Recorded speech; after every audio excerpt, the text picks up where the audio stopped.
It's June 9th, and this is the video that takes 30,000 to a million. And I'm down $9,500 today.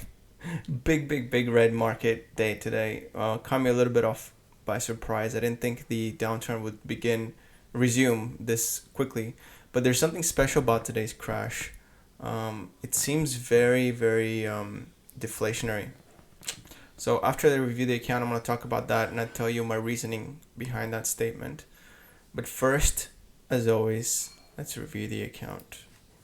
Sitting at 181,053. So a little bit of a consolation price here in aftermarket, up 0.09% after a 5% drop. Definitely losing to all of the metrics today. Very unfortunate. So I'm going to start off at the top with the option plays. You can see all the information about the options over here. Now, overall, the option plays didn't even do well because I have a lot of leaps. But anyways, I'm just going to scroll down really quickly through them. You can pause the video player at any moment to try to figure out the exact positions and find out all the information you might need about these option positions. So scrolling down. Oh, things of note. I did sell a Goldman Sachs put, which has not been working out very well so far, and Paramount put, which also has not been working out today. It was working out yesterday, but today, no bueno. So we'll see. I'll probably get stuck with a bunch of shares that over the weekend, which I will try to sell call options against next weekend. But anyway, scrolling down so you can see what's going on here. A bunch of leaps. It's a good thing I lightened up my Chinese positions yesterday, so my losses today could have been even more severe. These are the equity positions here. Apple's down 3.44%. Quite unfortunate since Apple is single-handedly my biggest position, contributing the majority of today's loss, I believe. Actually, no, not really. Only 3,000 or something. But either way, yeah, only 3,400. Either way, the rest of the positions, Realty Income, Main Street Capital down a modest amount. JD, VIPS down quite a bit, with Alibaba was also down about 7-8% or something like that. I think the catalyst here for this downturn in the ADRs was there's news coming out of the Alibaba's and IPO or something like that, where the regulators are not on board with approving it thus far. So they're kind of like pouring cold water in hopes that this kind of regulatory easing per se that was experienced by the approval of a certain amount of games or something would kind of spill over or trickle in or change the attitude towards other regulatory hurdles that Chinese market was experiencing, including the Ant Group IPO. But that apparently is not the case. So bearish sentiment again overnight. So very volatile. In fact, I think that I'm missing the boat a little bit on this volatility arbitrage. By the way, I'm still going to make that video. I don't know when. I'm probably not today, but I will make it. If I end up making it today, make sure that you look out for it. I think it's going to be pretty important. And in order to get preparation for that video, by the way, you should definitely search the wheel option strategy. It's called wheel option strategy. I think video that I did as kind of like the first episode, and then I'll do the implied volatility arbitrage in the second one. All right, continuing here with the account review, Goldman Sachs and Smith & Wesson actually held up pretty good, and that's really good news for me because it's a volatility crusher today, and for Smith & Wesson as an individual stock, I gained $180 in valuation here because I sold 12 calls, and so volatility got crushed, so I gained $180 and plus $80 on the position, $84 on the position itself, making it more likely that I will hit that $15 target by June 17th. If you want to look at the account investing tab, this is what it looks like. Quite a bit lower, almost 10k lower than last time I reviewed it. The margin is still pretty low, but about to increase quite substantially if I get those Goldman Sachs puts as well as the Paramount puts. So it's gonna be interesting. That will probably go all the way up to here, maybe 60% from 7.9. And 60% means like that's part of the account. I mean, like, if it reaches this level here, that means I'm basically 100% margin out. Sorting the positions by total return, upwards at the top, still quite a bit of green despite the recent activity. Equity, you can see Apple is by far in the top position, followed by Main Street Capital, Realty Income. Let me actually take a look at Main Street Capital. Oh, I didn't even know you could click them from there and go to accounts. Did you guys know that? I didn't know that. I can just click right here and figure it out. So click on Main Street Capital. This is cool.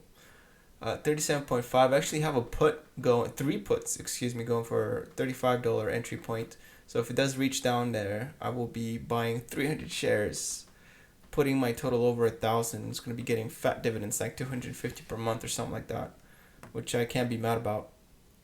I have almost exactly 700 shares at the moment. You can see that here. All right, that's the account review. I didn't do the weekly, monthly charts. You guys all like looking at those. This is a weekly performance, still up on the week somehow after today's demonstrably negative day. Still up on the month, still up on the 3 month, still up on the year, still up on the all time, obviously. Started whenever I show this chart, I gotta tell people I started investing in August 28th, 2018. So that's why this account was very flat up until that one point. All right, in today's day, minus almost $10,000, huge negative day.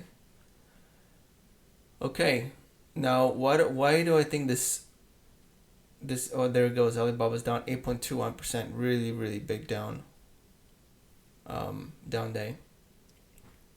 And there's a bunch of news items. I'll let y'all read those on yourself. But why do I say this market correction or downturn is deflationary? Because when I look at all the commodity producers and everything, they're actually taking a hit too. I think this is just like bad news, it turns into more bad news kind of day. None of this like bad news is good news type of thing. Look at this. I want to show you my watch list, which contains a bunch of this is like like gas shippers, steel producers, Brazilian companies, etc. And they're really, really taking a hit. Chemical is the uranium, obviously company here down another 5%. So real estate, SPG down 3, commercial real estate. All of these companies are really taking a hit. In fact, let's go look at the stock market map. Look at this. It's across the board. Usually we've been seeing, oh my god, that's so red. What's green here? NXP Semiconductors, weird. So only thing that's in the positive is Lowe's and Home Depot and Costco. Dollar General out of the big players. This is very recessionary type of behavior. So you can see that even the energy is negative. Commodities of all kinds, negative. Anything you can name, negative. Anything, any sector really, besides consumer defensive is kind of even. And home improvement. So this is not good because up until this point, everything was negative except healthcare, big pharma, and energy. Oil and gas, energy, etc. But now that's even turning down negative. So this is really bad. This is really bad. This is super deflationary. So I'm guessing that we're in for it. I mean, I'm trying to look at some of the bright side of things, but today in the market, I'm not seeing anything that's positive at all. So let's see what it looks like on the week. Okay, Facebook, JD Alibaba still up on the week. Energy still up on the week. Oof, Apple 1 month performance real bad. But you know what? I think it's cheap. Thing about Apple is like I think their next gen phones are gonna just completely crush it. I want to make another separate video about Apple and my thoughts on the company and why I'm betting so big on it at this time. But I think that will have to wait for another video because it's too lengthy of a conversation. So I have two videos that you should look forward to.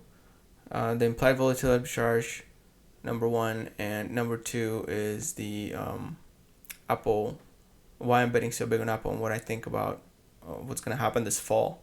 So I'm positioning really early in Apple. I think that they're going to just absolutely murder it this winter, despite the fact that it's going to be a recession, and I'll give you some of the reasoning behind that.